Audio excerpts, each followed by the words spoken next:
A lot's changed since my last YouTube video. My team and I have shot a bunch of Formula Drift races, we successfully completed a shoot for Peterbilt, I hired a video editor, and I've turned 40.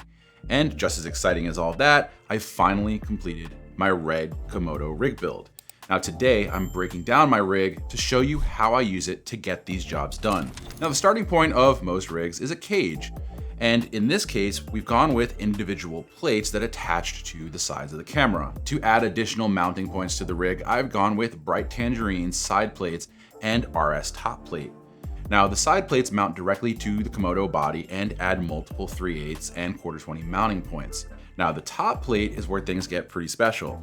It's also a NATO top rail, but with an added feature specific to the Komodo. Now if you're watching this, you probably have a Komodo and you already know this, but the Komodo has an interface port on top of the camera, which allows you to connect it to the RED outrigger handle, which adds start-stop functionality to the handle. Bright Tangerine has taken note of this, and they've made a top plate that functions with the Komodo's start-stop functionality. So you can add a 3-pin Fisher port cable to connect to a fizz controller or to gimbals, so you can add start-stop functionality. But taking it a step further, the top plate also passes through the connection of the Komodo start-stop to the RED Komodo outrigger handle. Now another key feature of these side and top plates is that they have mounting points for lens adapter supports from Bright Tangerine as well, which brings me to the next part of my rig. So I shoot on a lot of cinema lenses like this Tokina right here quite often, and that means that some of the lenses are a lot heavier than a photo lens. And since the Komodo has a native RF mount, and currently there aren't many RF cinema lenses out there, I need to use a lens adapter like you see here.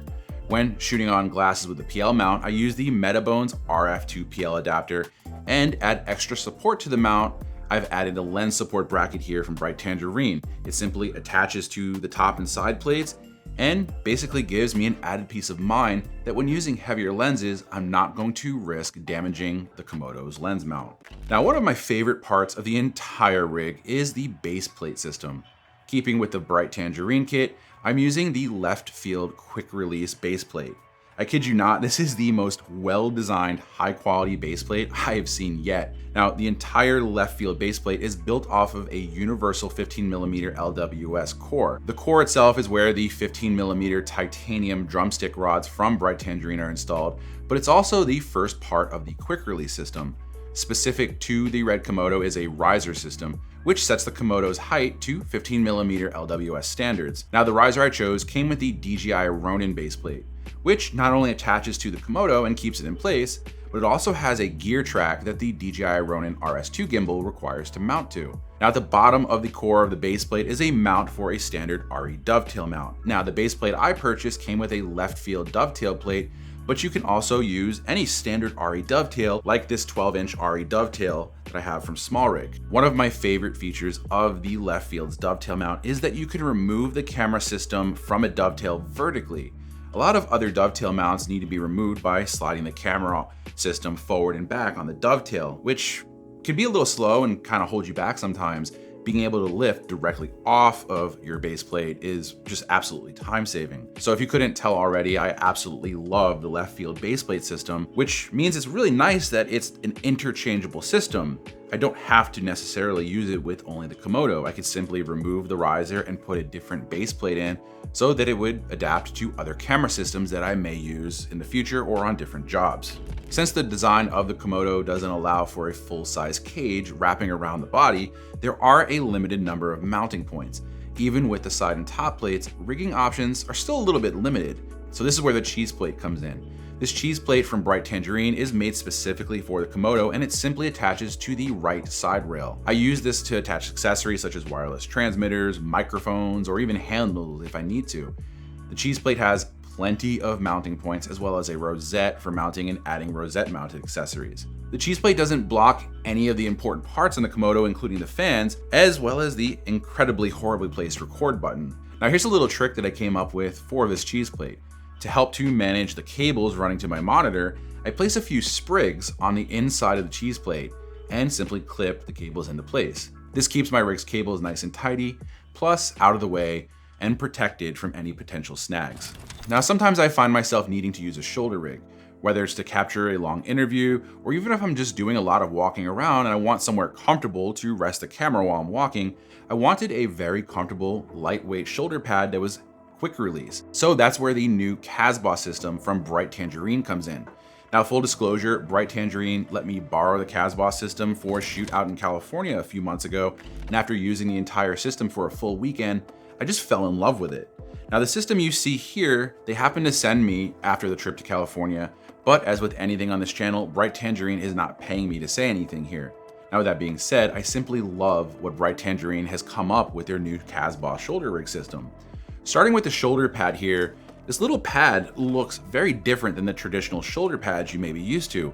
It's actually made from liquid resins that form this matrix structure. I'm not even sure what to call it if I were going to describe it to someone, but this matrix structure allows the shoulder pad to form around your shoulder, but it also allows for a ton of airflow, which means you're not going to get a sweaty, smelly shoulder pad like you would with a traditional fabric and foam pad. And like I mentioned, I wanted a shoulder pad that quickly disconnects to the camera's RE dovetail quick release system on the bottom of the left field baseplate here. Not only does the Kasbah pad allow me to attach it to the bottom of the dovetail, but I can also attach it to the rear mount of the left field baseplate. And then if I'd like, I could add 15mm rods to extend outward if I need to. Taking the Kasbah system a step further is the handle kit.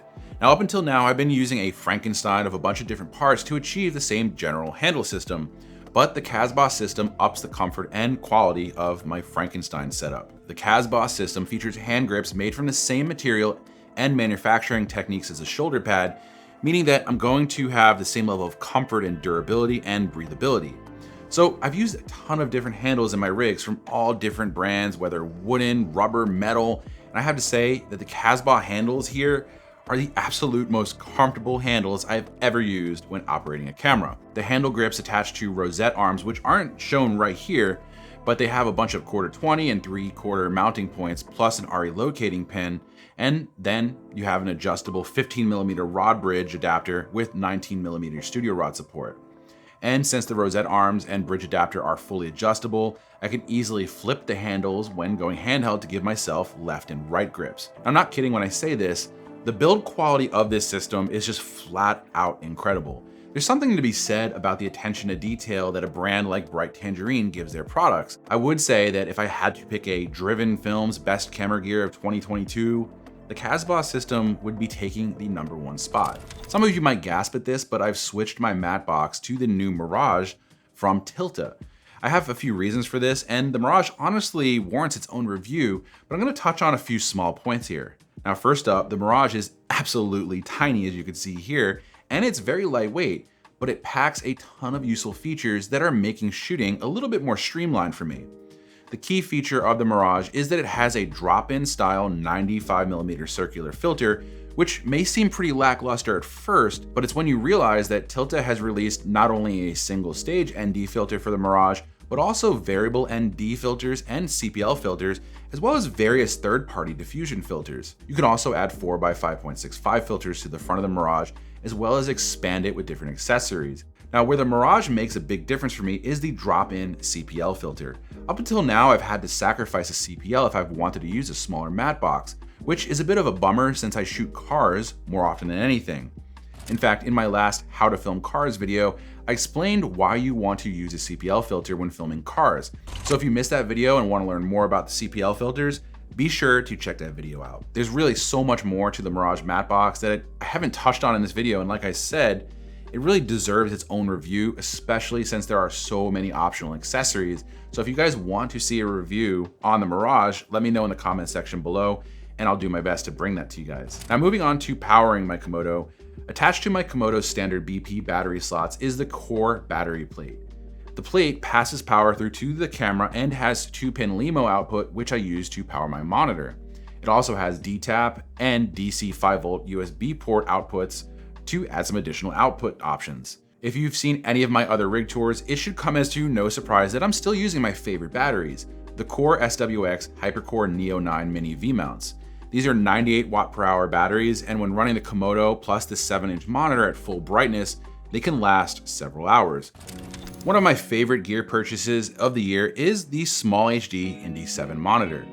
Now, it may look like a regular monitor at first, but the standout feature of the Indy 7 is that it provides me with full camera control of the RED Komodo, as well as the RED V-Raptor and DSMC2 cameras. I can control not just the camera's shooting settings like start-stop, iris, ISO, shutter angle, white balance, but I could take that a step further and control the full depth of the Komodo settings like my frame rate, resolution, codec, quality setting, and plenty more. Now, the camera control is a little bit buggy at times, but honestly, it's helped me to speed up my workflow, especially when shooting motorsports events.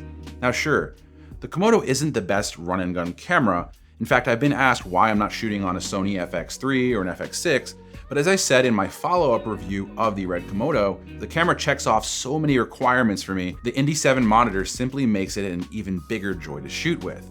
Now, as with all of small HD monitors, the Indy 7 is built very well, and the attention to detail is shown in how small HD has recessed the HDMI and SDI ports, not to mention that they face the SDI ports downward, providing a cleaner cable setup with some added protection.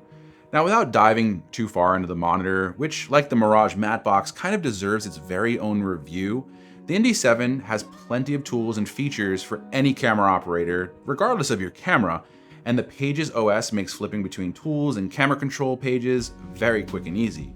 Now, to power the Indy 7, I use a DC to 2-pin LEMO cable from Alvin's cables that plugs directly into the core battery plate. Now, to mount the monitor, I'm using the new Condor Blue tilt and swivel monitor mount, which is attached to my top handle, which brings me to the final section of my rig, and that's the top handle.